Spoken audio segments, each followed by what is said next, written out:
We're gonna keep it going for your next comment. Put your hands together for Luke Bechtel.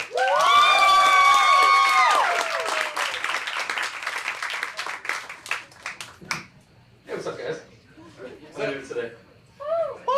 Yeah, nice. You guys ever like interact with a child and they like create you something, they like draw you something, and then they hand it to you, and you're like, wow, this is really nice. I'm glad you made this for me.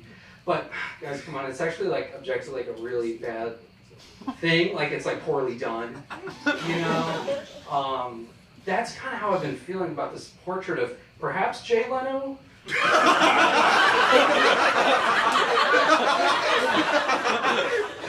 Big ups to whoever made that. It's cool. It's there. That's all I can say about it. Yeah, so I haven't been doing too well lately. Actually, like, really poorly.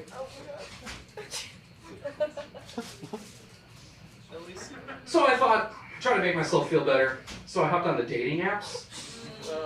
Good idea, very good.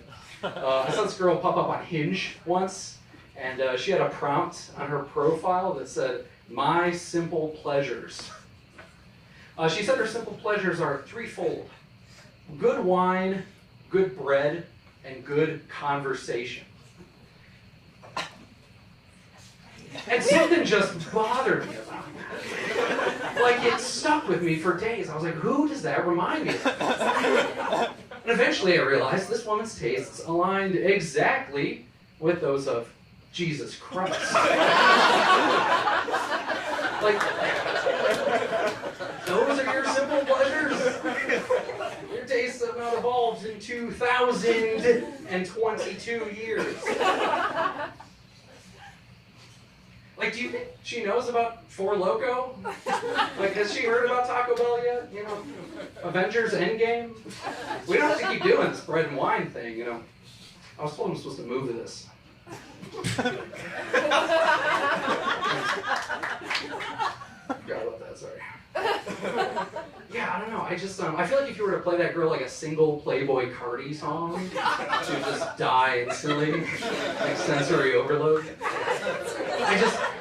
I can't imagine still giving a shit about bread and wine and conversation when we have those like motorized fleshlights now that you can like mount and it like fucks you along to a video like Guitar Hero. Stupid. I went on a first date a few months ago, indeterminate amount of time ago, it's not relevant. We went out to dinner first, you know, good wine, good bread, conversation. And then afterwards we went to go see a David Lynch movie at the Music Box Theater. Let me tell you guys, every stereotype you've ever heard about the types of dudes who take girls to see David Lynch movies at the Music Box Theater is absolutely true. I felt like a pariah. It was insufferable. It wasn't even 5 minutes into the movie when the guy in front of me leans over to his girlfriend and he's like, "Babe, that was a reference to David's 1974 short film, The Defecating Amputee." I was just so ready to distance myself from that attitude that when we left I was like, "Babe, I didn't even know who this David Lynch guy was before we got here, but it sure came like a long fucking movie." Want to go get ice cream or something? I like movies. I like movies a lot. I tend to think I've seen a good amount of movies. The only issue is I can't really afford to pay for very many movies at this point in my life. So it's okay though, my internet provider knows about my methods for procuring movies. But the issue is it's always the lame ones they catch me downloading. You know, I wish they would give me a slap on the wrist about some kind of French New Wave film or a David Lynch movie. But instead it's always like a 3 a.m. email that pops up that's like, "Warning! We've detected someone on your IP address, some unknown villainous cretin, downloading the 2014 family comedy classic, Night at the Museum 3, Secret of the Tomb." I'm cooler than that. Why'd you have to sit that one? I'm an omnivore. I don't know, I'm terrified of living in a world where my very first arrest report contains the words episodes 1 and 2 of the iCarly reboot. Oh god. I shudder to think. Yeah, sometimes I feel kind of invincible, you know, like nothing can touch me. I'll give you an example. I Googled my own name recently, just to make sure I'm like leading the pack of Luke Bechtels on the internet. I call it the Bechtel test. So I saw another Luke Bechtel out and about, and he's getting married soon, right? So I hopped on his wedding registry website. Check it out, you know, look at the options. First of all, Williams Sonoma. It's not very Luke Bechtel of you. If you guys don't know, Williams Sonoma is like a place where like white people poorly decorate their house. So I figured, what the hell? So I bought him a garlic press off of his wedding registry. Whatever. So I left a little note in the memo. I said, congratulations on your marriage. Sincerely, the superior Luke Bechtel.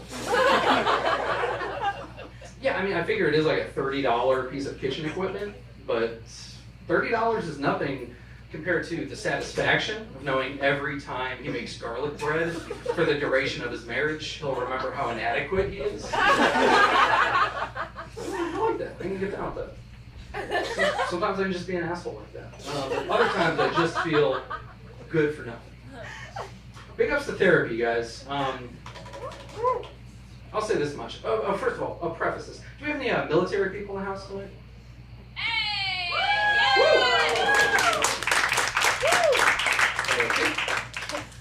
I was looking for more of like a hand raise of how many enemies I'm about to make, but it's all good. Sorry. So I started seeing a therapist. I thought maybe that'd make me feel better. He says maybe my issues are kind of trauma related. So he gave me this worksheet to fill out about my traumatic events. I don't think it helped very much though, to be honest with you though, because the worksheet was adapted from a handbook about military trauma.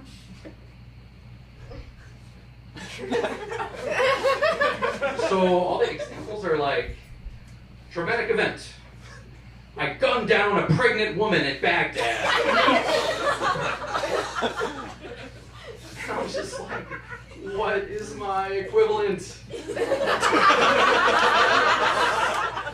Seeing my own brothers dissolved by roadside bomb.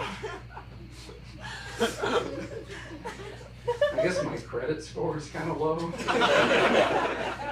My beard doesn't grow very well in the cheeks. My biggest foe these days is really me versus my internet provider. But I think, I'm good on settling that Comcast is sort of like my ISIS. Yeah, I feel like I don't know who I am anymore.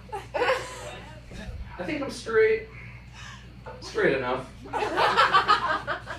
Let me put it this way. I don't think I would like marry a guy, but I do think that the rectum is the portal to another level of consciousness.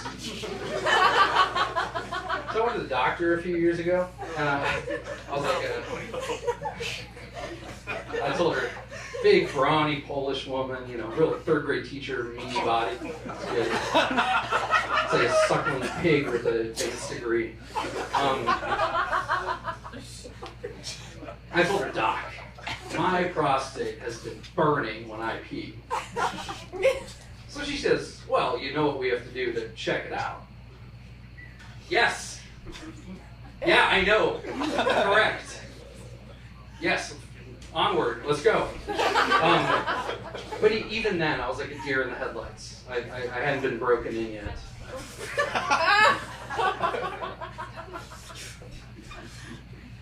It didn't take long for me to realize that the service she's providing me there is like way more expensive to get done anywhere except at the doctor's office. I mean, at least at the doctor's office, she's wearing gloves. Who cares? I don't care what the person with a finger is attached to looks like. That way.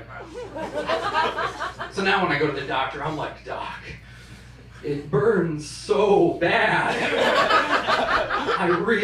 Can you just check it one more time? I give you my permission to conduct a comprehensive search. I can't imagine still caring about bread and wine and conversation when it only costs $30 fucking to get finger fucked in a building sponsored by the Catholic Church. Thanks so much, guys. I'm Luke Bechtel.